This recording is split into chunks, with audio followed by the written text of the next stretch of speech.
right, so I wanted to do a video on the whole Akash Singh situation. I'm gonna warn you right now, if you have a low attention span, leave the video. This is not gonna be the video for you. I'm not gonna put in any B-roll. I'm not gonna look up the videos that Akash and his wife did. If you know about this whole situation, you know what I'm referring to when I do this video. I'm too lazy, first of all, to find those videos and put them in. It doesn't matter for my message that I want to share with you. But anyway, kind of getting into this.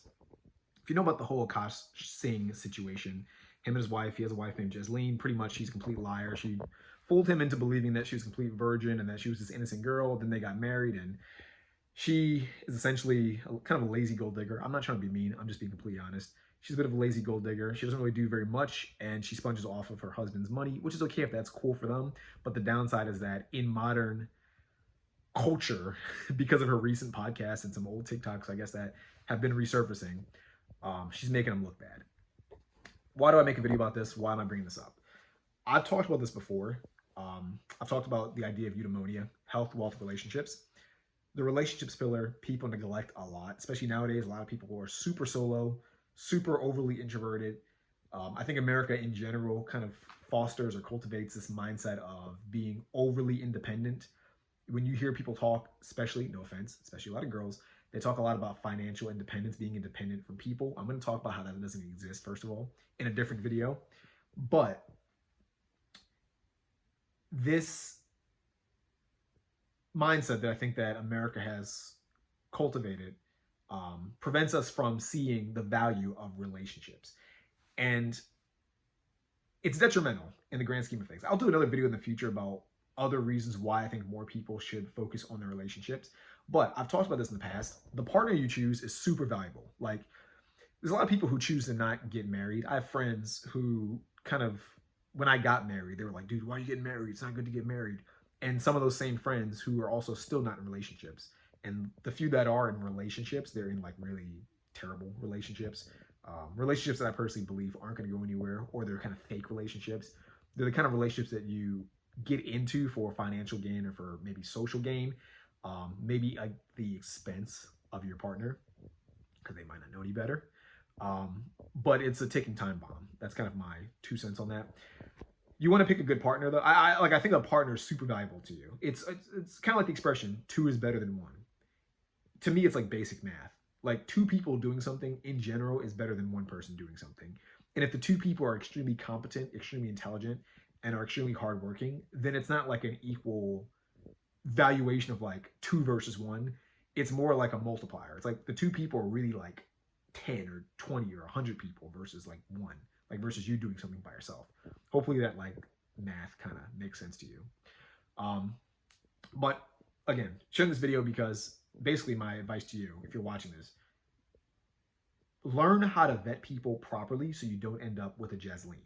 Now, I don't know her personally, but the kind of person who would go on camera and talk bad about their spouse, even like, there are certain jokes you make that are funny, and there are certain jokes you make at someone's expense. And at some point, if you make a joke at someone's expense consistently, even if you don't realize it, deep down, you just don't like that person, or deep down, you don't respect that person. Like, I would never make tons of videos about my wife at her expense. Maybe a joke here, maybe a soft joke there, nothing that I think would be too extreme. That's about it. But if I got on YouTube and started making like 15 different videos about my spouse, then that's a good sign that I just don't like my spouse, right? Yeah, so you want to choose your partner wisely, and you want to make sure that your partner has your best interest in mind. You should have their best interest in mind as well. And it should be an even mutual kind of agreement that you're both trying to get to a certain destination together in the grand scheme of things. I've said this before. I think one of the downsides with modern society is a lot of people, like I said, are so independent that they think they can do everything alone. I once thought this myself.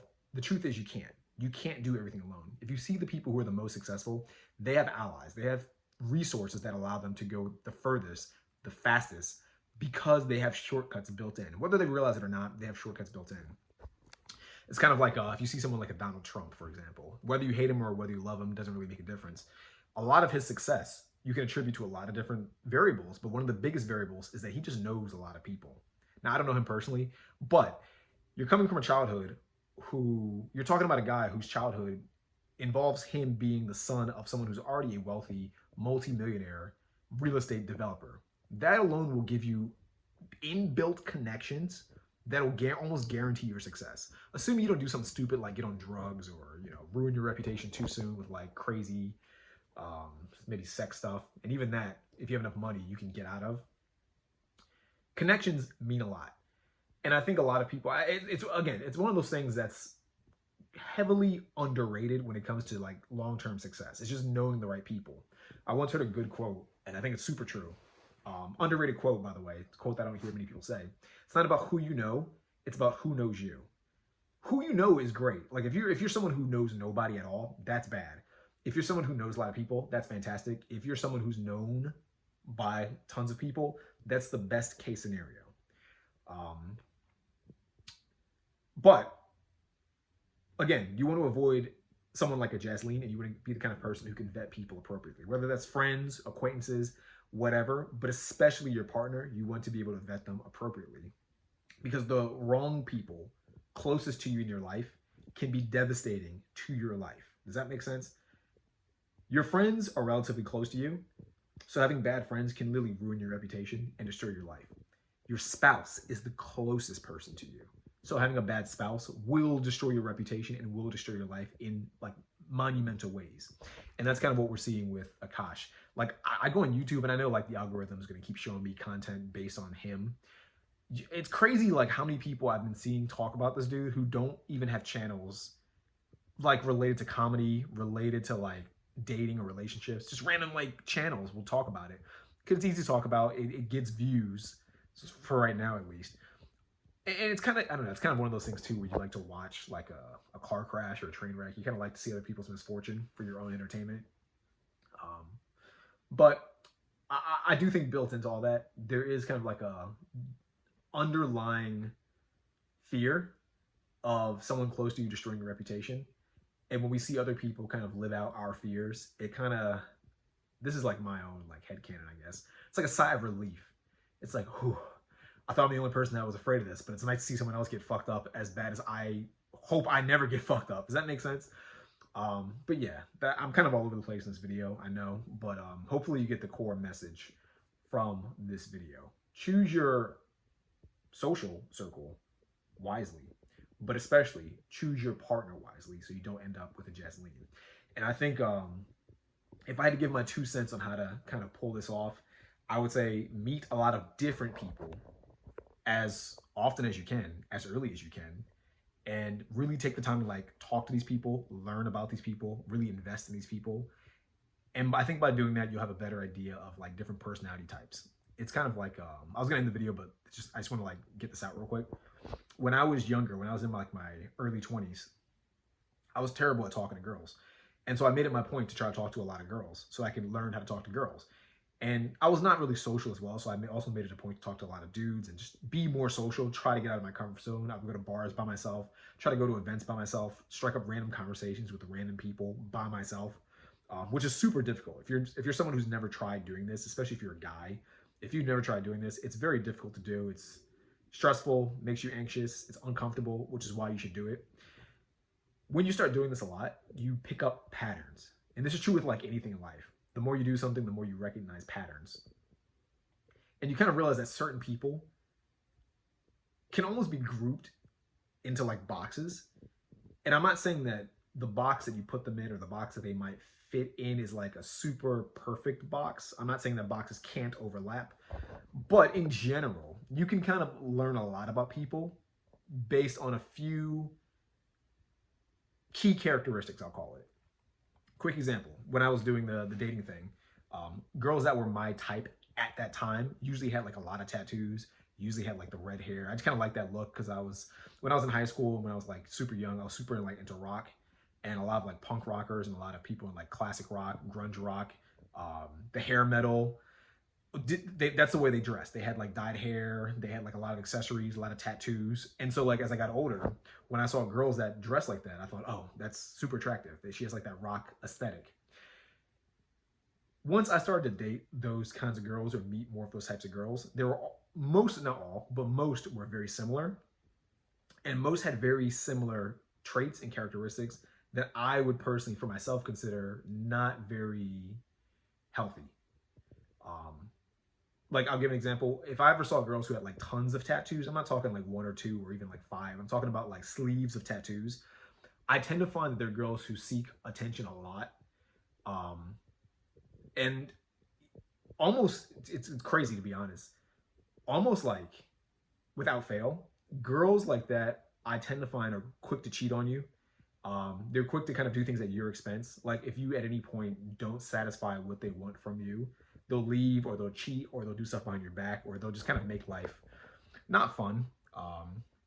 Some dudes I think are into that. I personally don't think that's healthy. I don't think that's a good partner to be around long term. And it's been consistent. It's just consistent. There's been so many girls where I've met where she has like tons of tattoos, and I'm like, oh, I guarantee she's the kind of girl that would get like plastic surgery. She'll probably never be satisfied. She might go down this like rabbit hole of doing like drugs and like all this extra stuff that's not healthy, hardcore, like I won't say hardcore sex, but like she's the kind of girl that will sleep with people maybe a little bit too quickly without really getting to know them, and the people end up like destroying her life. But it kind of becomes a habit, and then she takes that habit of sleeping with these people who destroy her life and she projects that onto everyone, like all dudes. It just becomes like a consistent thing. You see it a lot, and it's like, oh, this is like I can easily spot this person and just like make a quick decision about how that person probably is, and it's almost often correct. And I know some of you might be watching this and thinking, well, it's not correct with everybody. I agree, it's not correct with everybody, but you don't want to be the person to be on the opposite end of the negative outcome. Does that make sense? Like if you were to meet 10 people, let's say 10 chicks with like sleeves of tattoos, and say most of the time those traits I just listed, the negative traits, are true, there might be one or two who don't follow those traits. Are you the person that wants to take the chance, that 20% chance of figuring it out? You know, if they're the one that doesn't fit that characteristic? Like if I could say to you, there's 10 girls in front of you, you can hang out with all 10 and for yourself figure out which of the two will destroy your life. Are you willing to take that gamble? Or if I said to you, you can just not talk to any of the 10 and not destroy your life, 100% chance, would that be a better bet? Hopefully a sane person would sit there and say, it's a 100% chance I don't destroy my life. There's an 80% chance I will destroy my life. I think the 100% chance of me not destroying my life is a much better gamble. That's the kind of the point that I'm making. But yeah, so the more you kind of interact with people, the more you talk to people, the more you start to realize that people kind of have certain characteristics that are consistent. And the more you can kind of group them together in general. And once you kind of do that more frequently, I think you're able to kind of, what's a good way to put this? Avoid people with certain characteristics and be more around people with negative characteristics. One more quick story. I like to tell stories because I feel like they help people kind of understand my points, especially when I'm talking fast and if I'm all over the place.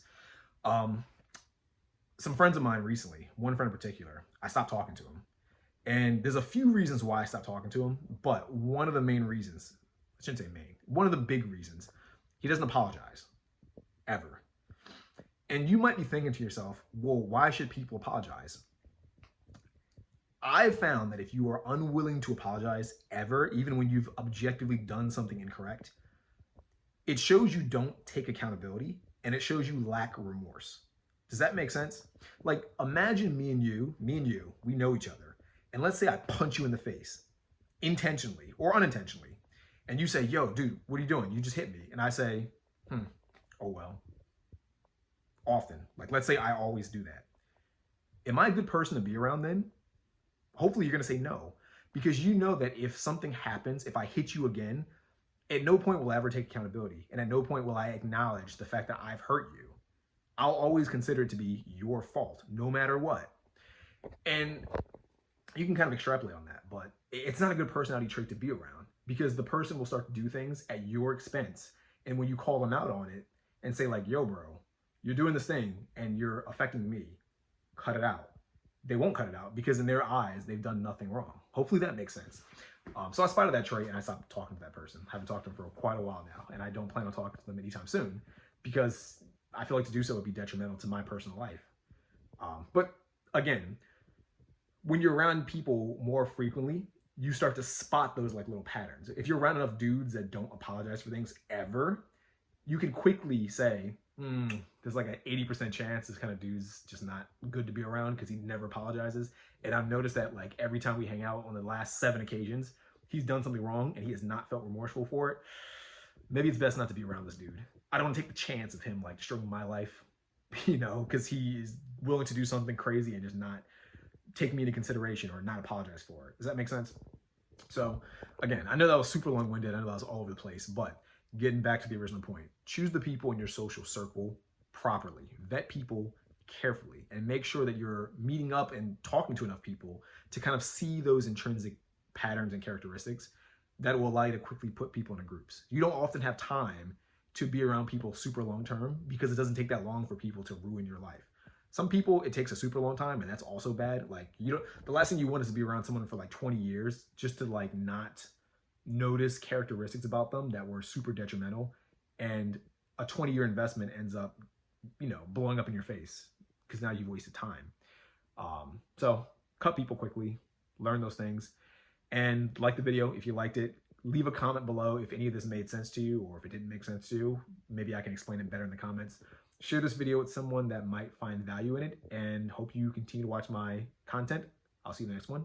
Peace out. Bye.